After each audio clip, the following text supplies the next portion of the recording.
अस्सलाम वालेकुम dear students, this is Mohammad Raza ji. आज हमारा क्वेश्चन नंबर 4 एक्सरसाइज 3.3। तो फर्स्ट पार्ट हमारा है कि हमने फाइंड करना है, मैट्रिक्स दिया हुआ है ए, तो हमने फाइंड करना है A11 A22 A32 और A डिटर्मिनेंट।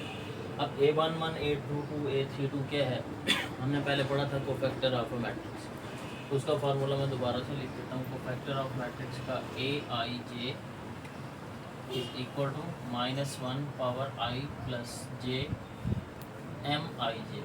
अब यहाँ पे I क्या है होती है हमारे पास रोज, और J जो होता है कॉलम्स, MIJ माइनर जो हमने पढ़ा था। अब पहले तो हमने फाइंड करना है A12, तो इसी फार्मूले को लेके चलते हैं आगे। A12 फाइंड करना है जी, फार्मूला यही लेंगे तो A12 इज इक्वल टू आएगा -1 पावर 1 प्लस 2 I J था तो I प्लस J लगाया, 1 2 है तो 1 प्लस 2 M12 जी is equal to -1 power 1 plus 2 3 M12 हमारे पास क्या है, माइनर पहली row first row second column, तो फर्स्ट रो और सेकंड कॉलम जो है ये चीज़ हम यहाँ पे ख़त्म कर देंगे। फर्स्ट रो, ये फर्स्ट रो और ये सेकंड जो कॉलम है इसको ख़त्म कर देंगे। बाकी जो एलिमेंट्स बचेंगे हमारे पास क्या बचता है, 0 0 0 0 -2 1, इसका डिटर्मिनेंट लेते हैं। तो ये माइनस जी पावर है 3, अगर पावर ऑड हो तो माइनस का माइनस ही रहता है, तो डिटर्मिनेंट इसका ओपन करें, इसको इसके साथ मल्टीप्लाई करेंगे तो 0 माइनस फार्मूले वाला और ये भी 0 इज़ इक्वल टू 0। A12 हमारे पास क्या आ गया 0। अब जी उसके बाद फाइंड करना है A22। अब A22 क्या होता है, फार्मूले के हिसाब से चलेंगे। A22 is equal to -1 power 2 plus 2 M22 -22 जी।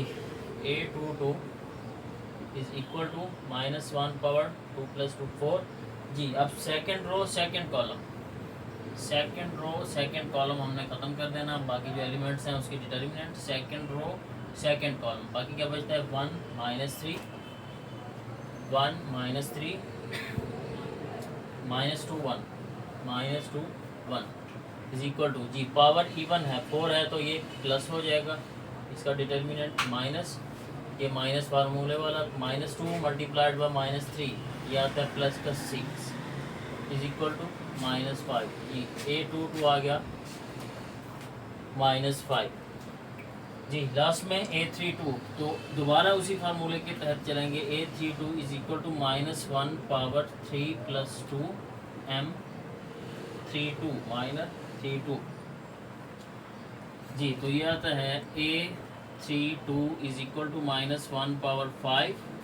अब थर्ड रो सेकंड कॉलम ख़त्म, थर्ड रो और सेकंड कॉलम ख़त्म, बाकी बचता है 1 -3 0 0 जी। माइनस पावर ऑड हो तो माइनस ही रहेगा, ये 0 माइनस इसको मल्टीप्लाई करें तो 0, तो इज इक्वल टू ये भी इसका आंसर 0 आ जी। ये तीनों चीज़ें हमने फाइंड कर ली, A12 A22 और A32। लास्ट में आके हमने फाइंड करना था डिटर्मिनेंट। डिटर्मिनेंट जी कोफैक्टर से हम डिटर्मिनेंट कैसे फाइंड कर रहे हैं, आप किसी एक रो या किसी एक कॉलम से भी आप जो है डिटर्मिनेंट फाइंड कर सकते हैं, जो कॉलम लें जो भी रो लें आपकी मर्जी। अब यहाँ पे देखें तो हमने फाइंड किया था 1 2 2 2 3 2 1 2 कहाँ पे आता है, ये फर्स्ट रो सेकंड कॉलम, और 2 2 second row second column, sorry 1 2 जो है फर्स्ट रो सेकंड कॉलम यहाँ पे आ गया। A22 second row second column, 3 2 third row third column, मतलब ये कॉलम जो है इसके हमने कोफैक्टर जो है फाइंड किए थे। अब इसी के हिसाब से हम उसका जो है डिटर्मिनेंट फाइंड करेंगे फार्मूले के हिसाब से। तो expanding by column 2, second column से इसको एक्सपेंड करते हैं, तो उसके हिसाब से डिटर्मिनेंट क्या बनेगा, तो क्या लेते थे जी। जो कोफैक्टर होगा A12 एलिमेंट 1 2 कोफैक्टर 1 2 के plus element 2 2 cofactor 2 2 plus element 3 2 cofactor 3 2। जो कोफैक्टर गिवन है उन्हीं से हम उसी एलिमेंट से ही डिटर्मिनेंट खोलेंगे। अगर 1 1 फर्स्ट रो से खोलते थे तो A11 को फैक्टर 1 1, A12 को फैक्टर 1 2, A13 को फैक्टर 1 3। इसी तरह से हमने ये सेकंड जो है कॉलम से खोला इसको, ये डिटर्मिनेंट का फार्मूला हो जाएगा। अब जी determinant is equal to A12, ये एलिमेंट लेंगे। 1 2 कौन सा एलिमेंट है? फर्स्ट रो सेकंड कॉलम के ऊपर जो एलिमेंट है, फर्स्ट रो सेकंड कॉलम, ये एलिमेंट हमारे पास बनता है 2 जी। A12 को फैक्टर हमने फाइंड किया था, ये 0 आ गया। फिर plus A22 second row second column, ये एलिमेंट बन रहा है -2। फिर इसका को फैक्टर A22 हमने फाइंड किया था -5। फिर प्लस A32 ये एलिमेंट -2। फिर उसका को फैक्टर आ गया जी 0 आया था हमारे पास। अब 0 मल्टीप्लाई होगा तो 0 ही बचेगा। ये इसको मल्टीप्लाई करें 10 + 0 जी। Determinant of A is equal to 10। तो इस तरह से हम इसका डिटर्मिनेंट फाइंड करेंगे। अब पार्ट नंबर 2 जो है इसका वो मैट्रिक्स B गिवन है, उसी तरह से हमने बिल्कुल वैसे ही करना है इसको। यहाँ पे हमें जो कोफैक्टर पहले फाइंड करेंगे वो कोफैक्टर होंगे B21 B22 और B23, ये कोफैक्टर हमने फाइंड करने होंगे। उसी तरह से ही फार्मूले के हिसाब से चलेंगे। अगर यहाँ पर A था तो हमने A लगा दिया, B है तो B लगाएंगे। तो ये कोफैक्टर बनेगा A21 is equal to -1 power 2 + 1 M21। इसी तरह से फार्मूला 2 2 भी 3 और 2 3 भी हमने फाइंड करना है। उसके बाद डिटर्मिनेंट जब बारी आएगी डिटर्मिनेंट की बारी आएगी तो एलिमेंट भी यही लेना है।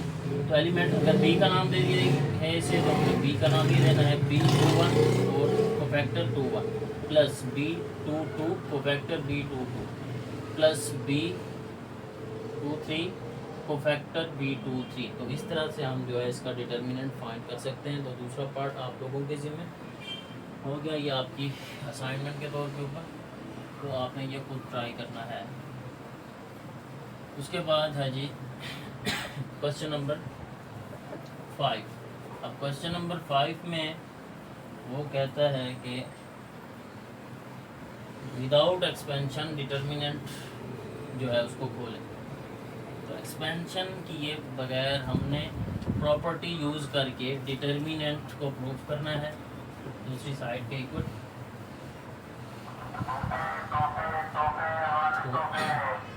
Question number 5 part number 1। First question हमारे पास है जी alpha beta plus gamma 1 beta gamma plus alpha 1 gamma alpha plus beta 1। ये डिटर्मिनेंट गिवन है, हमने इसको प्रूव करना है 0 के इक्वल। तो पीछे हमने प्रॉपर्टीज़ पढ़ी थी, कोई डिटर्मिनेंट जो है 0 के इक्वल कब होगा? जब या तो उसके पूरा एक कॉलम और या उसकी पूरी एक रो जो है 0 के इक्वल होगी, या 2 रोज और 2 कॉलम्स सेम होंगे आइडेंटिकल। अब कोई एक रो या कॉलम तो हम 0 कर नहीं सकते, तो कोशिश करेंगे कि 2 इसके रोज या कोई से 2 कॉलम सेम करने की कोशिश करेंगे। अब यहाँ पे देखें ये अल्फ़ा है, यहाँ पे बीटा गैमा है, यहाँ पे बीटा है तो गैमा अल्फ़ा, गैमा है तो अल्फ़ा बीटा, मतलब जो वैल्यू यहाँ पे आ रही है वो यहाँ पे नहीं है। तो अगर इस कॉलम को मैं इसमें ऐड कर दूँ तो adding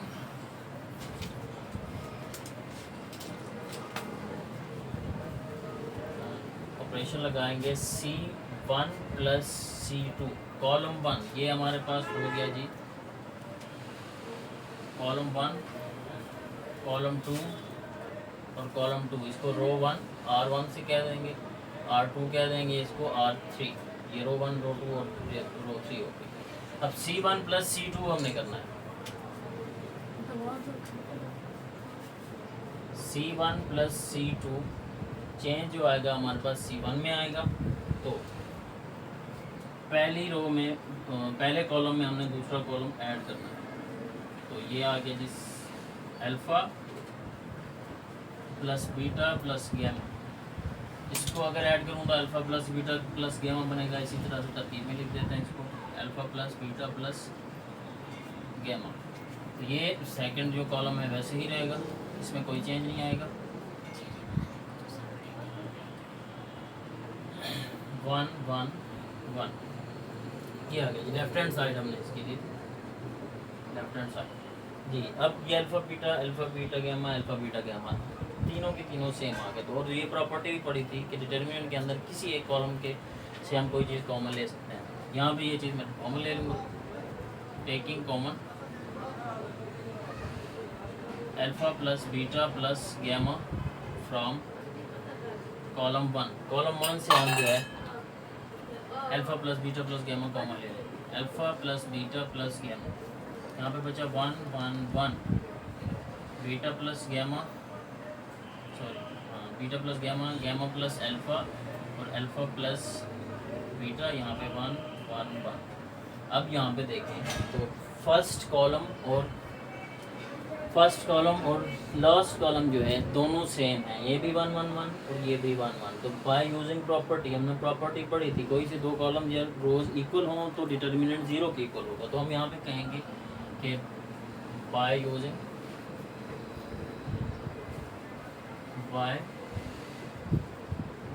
property determinant is equal to 0 आएगा, जो कि राइट हैंड साइड के इक्वल है। तो हम कहेंगे left hand side is equal to right hand side. यही चीज़ हमने प्रूव करनी थी, ये प्रूव हो गई जी। अब पार्ट नंबर टू क्या है, वो भी इसी तरह से आसान सा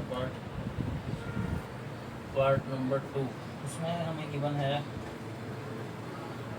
1 2 3x 2 3 6x 3 5 9x। Determinant is equal to 0 के इक्वल हमने विदाउट एक्सपेंशन इसको प्रूव करना है, खोलना नहीं। तो दोबारा से वही प्रॉपर्टीज यूज़ करेंगे, मतलब इसकी दो रोज या तो कोई से दो कॉलम सेम करने की कोशिश करेंगे। अब यहाँ पे देखें 3x 6x 9x, अगर यहाँ में से मैं 3x कॉमन लेता हूँ, कॉमन लेते हैं, taking common 3x from column 3। तो ये डिटर्मिनेंट की प्रॉपर्टी है कि किसी एक कॉलम या किसी एक रो से हम कॉमन ले सकते हैं। तो किसी थर्ड कॉलम से हम 3x कॉमन ले रहे हैं, तो बाकी यहाँ पे ये वैसे आएगा 1 2 3 2 3 5। तो यहाँ से हमने 3x कॉमन लिया तो 1 बचा, यहाँ पे 2 और यहाँ पे 3 जी। अब देखें 1 2 3, ये भी 1 2 3, तो हम कहेंगे since C1 and C3 are identical, या सेम भी कह सकते हैं इसको, आइडेंटिकल। सो बाय प्रॉपर्टी जो डिटर्मिनेंट आएगा ये 3x, वैसे ही डिटर्मिनेंट 0 के इक्वल होगा, इज इक्वल टू 0 जी। यहाँ तक आज के लिए इतना ही, तो इंशाल्लाह मिलते हैं अगले लेक्चर में। तब तक के लिए इजाज़त, अस्सलाम वालेकुम।